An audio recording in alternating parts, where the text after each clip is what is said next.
Good Time Oldies, 1060, 840, and Chuck O'Brien, and Good Time Oldies weather from the 23 Storm Team for the weekend. Chance of showers and storms, high today 78. There's a slight chance tomorrow, 82. And then Sunday, a 40% chance, high 85. 65 right now at Good Time Oldies, 1060. Chuck Roberts joins us. Chuck, military historian, our go-to guy here in the area, commander of American Legion Post 403 and curator of Roberts Armory World War II Museum in Rochelle. We should point out this is the weekend for the Lincoln Highway Heritage Festival. That means the museum will be open, is that correct? That is correct. And that will be? From 1 to 4 p.m. on Saturday. And this is only one of how many days throughout the year? Only 3 times we're open, and this is one of the 3. Okay, very good. Today we talk about Operation Dragoon, the other D-Day, right? And it was 75 years ago this week. That's correct. Okay, looking forward to it. Okay, Operation Dragoon. In 1943, plans for the invasion of France were developed to take it back from the Germans. The plan was a 2-pronged amphibious landing, one at Normandy and the other at southern France near Toulon. Because of the limited number of landing craft, the invasion of southern France was postponed to mid-August 1944, and Operation Overlord proceeded on schedule for early June 1944. D-Day for Operation Dragoon was planned for August 15, 1944. General de Gaulle insisted on an attack at southern France with French troops involved. Winston Churchill disagreed with the landing, but was overridden by Roosevelt and General George Marshall. Chuck, can you fill us in on the Allied plan? Sure. The expected landing location was on the coast just east of Toulon, on the southern part of France, near the port of Marseille. A 3-division landing force led by General Trescott was to secure the beach. A large airborne force was to land inland and prevent German counterattacks. The French Army Group B, which was essentially the 1st French Army, was then to land and take Toulon and Marseille. The forces were to be consolidated and travel north along the Rhone River, taking Lyon, Dijon, with the final objective of linking up with Allied forces in France, therefore General Patton. Just prior to D-Day Dragoon, a small Marine Corps contingent under the command of Major Peter Orts parachuted into southern France to help the French resistance in harassing the German forces. Okay, what about the German plan? The German Army Group G was occupying and in charge of defending southern France. Because of the Eastern Front operation and Northern France operations, the German Army was short of resources to mount a proper defense. General Blackowitz, commander of Army Group G, communicated with German High Command that they would be unable to defend the area and that a withdrawal should be planned. After the attempted assassination of Hitler in July of 1944, all talk of withdrawal ceased. So the German commander decided on his own to plan a withdrawal with the assistance of the 11th Panzer Division and establish a defensive line in central France near Dijon. Okay, let's move on to the landing then. Okay, on August 15, 1944, the operation started with bombing of strategic targets at 0600 and naval gunfire. At 0800, landing craft headed to the beach, and larger landing craft fired rockets to set off the mines on the beach. The main force, 6th Corps, landed with 3 divisions. The 3rd Infantry Division on the left flank, the 45th Infantry Division in the center, and the 36th Infantry Division on the right flank. Airborne parachute troops and glider troops landed and were successful in reducing the effectiveness of German counterattacks.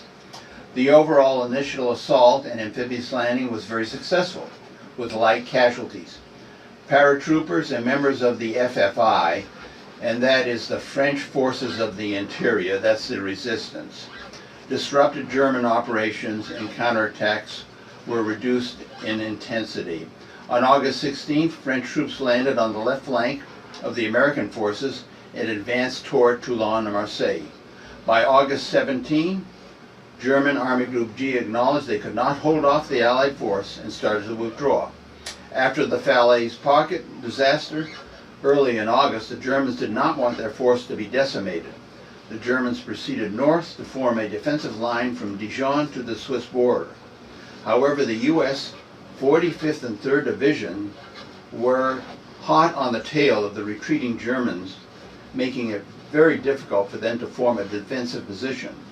The armored contingent of the landing force, Task Force Butler, which were Sherman tanks, advanced rapidly north, capturing the German 62nd headquarters.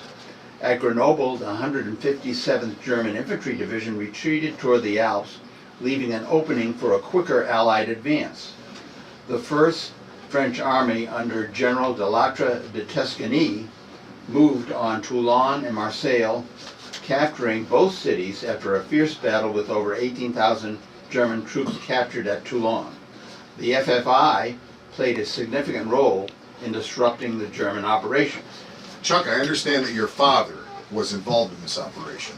Yes, he was. My father, Charles Roberts Sr., was a captain in the liaison unit that communicated orders between the 1st French Army and 6th Corps during Operation Dragoon. Since he spoke French, he was constantly talking with the French, including General de Lattre.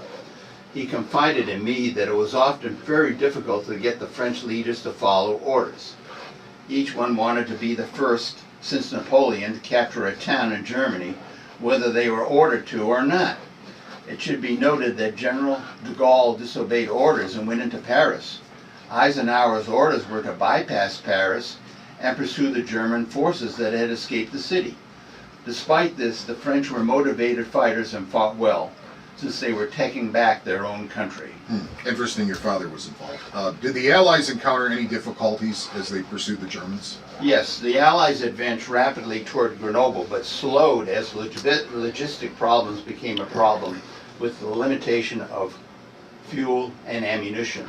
The Battle of Montelimar was fierce and many attacks and counterattacks occurred, but the Allies persevered.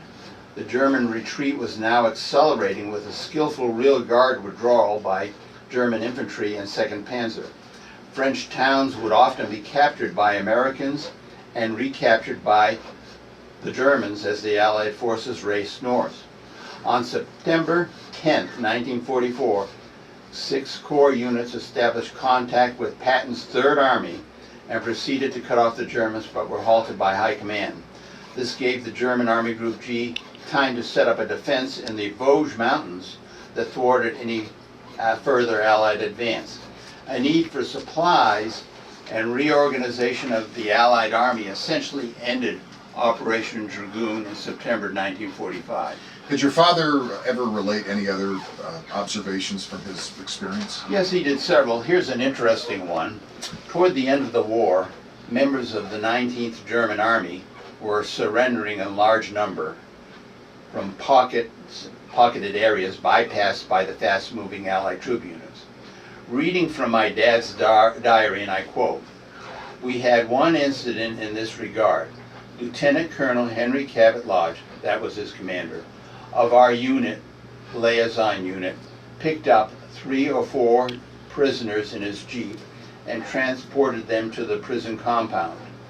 About a month later, we received a reduced version of the Time magazine, and there was a feature story about Henry Cabot Lodge, congressman from Massachusetts, serving in France, capturing 4 German soldiers.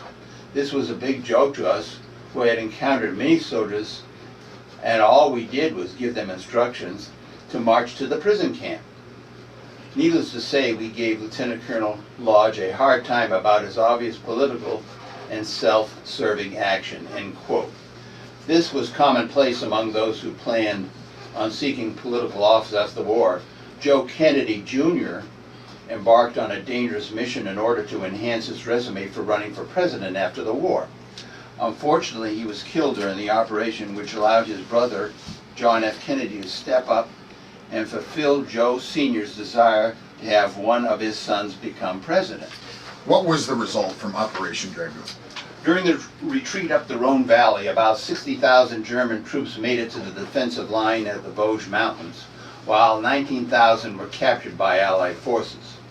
Operation Dragoon liberated southern France in about 4 weeks, much quicker than anticipated. The failure to destroy German Army Group G was a result of material shortages on the part of the Allies. Supply planners did not anticipate such a rapid advance, which led to supply shortages. The ports of Marseille and Toulon were quickly brought into service, along with French railroad facilities, helping with the movement of supplies which were badly needed to the north. As the war progressed to its final stages, French ports in the south accounted for 1/3 of the total supplies reaching the front. The rapid advance of Allied forces in Operation Dragoon fostered the collapse of the pro-German Vichy government and minimized the amount of destruction and suffering to the French. And there you have it. 75 years ago this week, the other D-Day, which obviously I think a lot of us, and I speak for a lot of people, a lot of us have not been exposed to that. So I appreciate it, John. Thank you. All right, we'll see you next month. First Friday of every month, we get an update on all Veterans Affairs and activities in the area. Chuck Roberts, thanks a lot. 8:50 here at Good Time Oldies, 1060.